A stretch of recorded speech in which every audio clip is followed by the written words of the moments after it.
கண்டுபிடிச்சாங்க தம்பி. இங்கே பாரு, ஒழுக ஆரம்பிச்சிருச்சு. எப்படி தெரியுமா? நான் கண்டுபிடிச்சேன். அந்த இன்லெட் பைப்பில் தான் ஸ்டெப்பு உள்ளுக்கிட்டு பாரு. இந்த பெரிய பைப்பில் உள்ளதுதான் இன்லெட் பைப்பில் தான் உள்ளதுங்களா? இப்போ சொல்கிறேன் பாரு.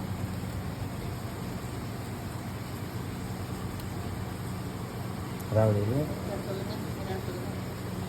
இது ஃபில் ஆகிக்கிட்டே வரும்.